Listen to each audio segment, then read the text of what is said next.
Wouldn't you love to see one of these NFL owners, when somebody disrespects our flag, to say, get that son of a bitch off the field right now, out, he's fired. He's fired! We have breaking news tonight in the war between Donald Trump and the NFL. There is an unmistakable racial element to this story. It's hard to ignore the racial component here. The president went on this jag on Friday night in front of a largely white audience. That is racism. You cannot deny it. You cannot run for it.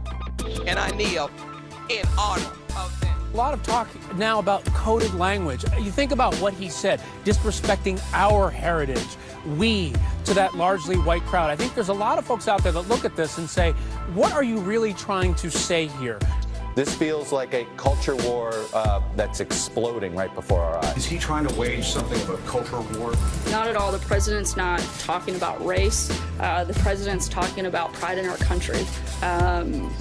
What you saw yesterday were players and fans of all races joining together as Americans to honor our service members. That's what the president's talking about. That's what his focus is on.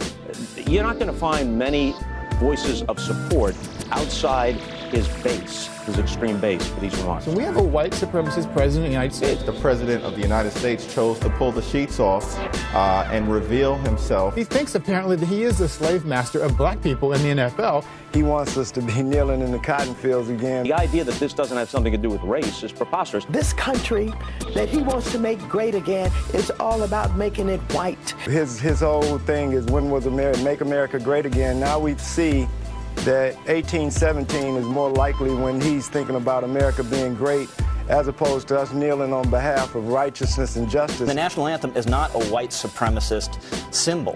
And the president has become... Some of the words of the national anthem are white supremacists. You think the national anthem is racist? I think this is a country whose history is racist. The president of the United States came out attacking NFL players for them exercising the freedom of speech. Because that's a total disrespect of our heritage. That's a total disrespect of everything that we stand for, okay? Everything that we stand for. All right, Lisa, and as they take a knee collectively, boos can be heard from this sellout crowd in Arizona.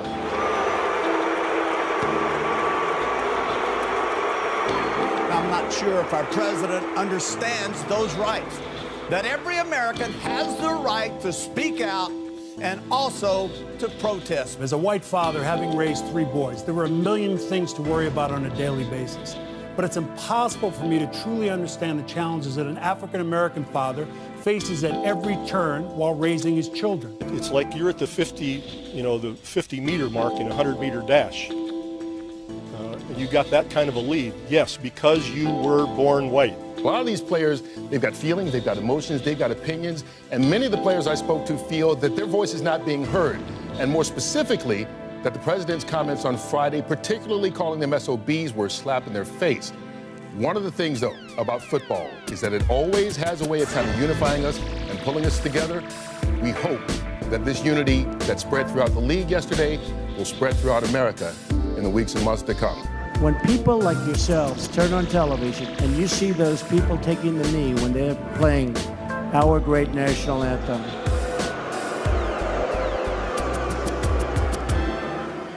the only thing you could do better is, if you see it, even if it's one player, leave the stadium. I guarantee things will stop. Things will stop. Just pick up and leave. Pick up and leave. Not the same game anymore.